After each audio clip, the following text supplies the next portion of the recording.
चुनाव हम सब ने देखा और चुनाव को बहुत करीब से मैं इसलिए देख रहा था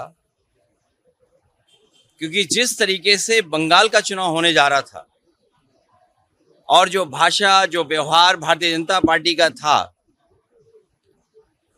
और पूर्व में भारतीय जनता पार्टी ने जो जो बंगाल में किया है, उत्तर प्रदेश में उससे कम किया उन्होंने, लेकिन ट्रायल वहीं पर किया। हालांकि बंगाल में इससे भी खतरनाक तस्वीरें आई होंगी, जो मैं तस्वीर दिखाना चाहता हूं आपको। ये तस्वीर वो है जब उत्तर प्रदेश में बाई इलेक्शन हुआ था। फोर्सेस को लगा करके लोगों को वोट रोका गया, वोट नहीं डालने दिया और चिन्हित कर करके कि कौन सा वोटर समाजवादी पार्टी का है उसको वोट डालने नहीं दिया जाएगा। और बंगाल में जो हुआ है, डेमोक्रेसी को डिस्ट्रॉय करने का रास्ता निकाला है। इतना लोकतंत्र को, डेमोक्रेसी को डैमेज किसी ने नहीं पहुंचाया होगा जितना भारतीय जनता पार्टी ने पहुंचाया है। भारतीय जनता पार्टी की आंखों में दीदी खटकती हैं।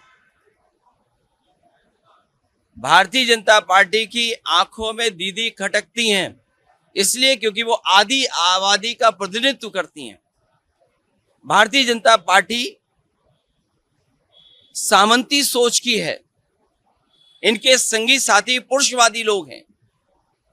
ये कभी भी नारी को और महिला को बढ़ते हुए नहीं देख सकते और ये हम लोगों ने पूर्व में भी देखा है। याद कीजिए, राजस्थान में एक पूर्व मुख्यमंत्री को इन्होंने मुख्यमंत्री नहीं बनने दिया और दिल्ली में भी अगर कोई मुख्यमंत्री बना है तो वो आधी अधूरी मुख्यमंत्री हैं।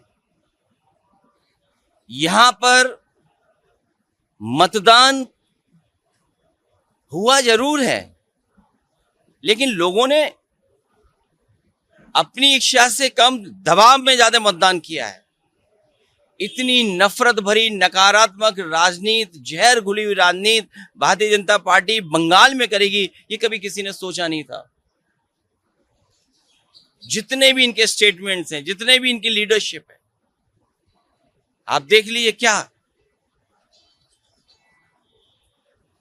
और ये तो एक तस्वीर दिखाई थी मैंने आपको।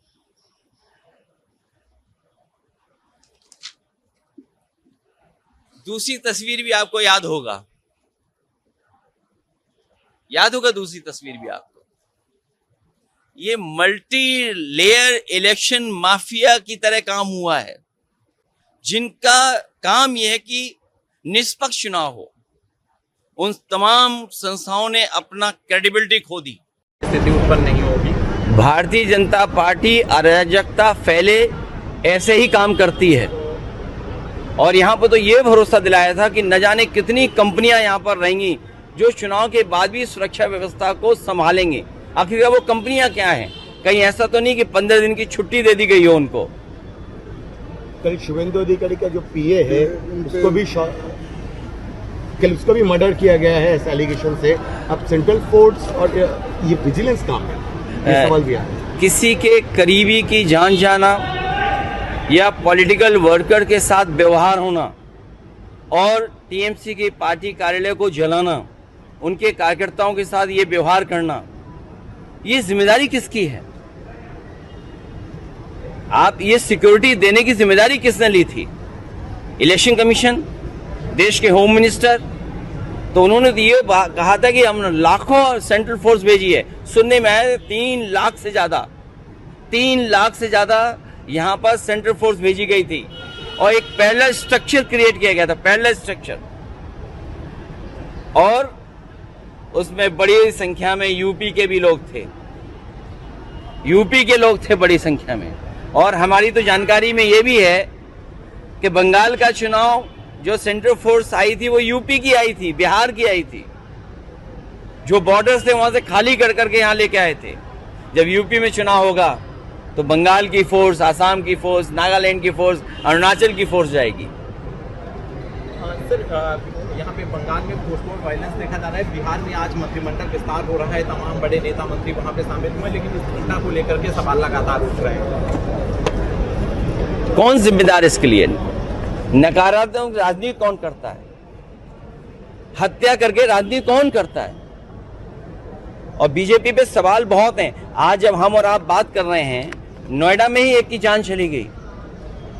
नोएडा में एक भाई अपना पूछ रहा है कि मैं आखिरकार जान कैसे गई उसकी।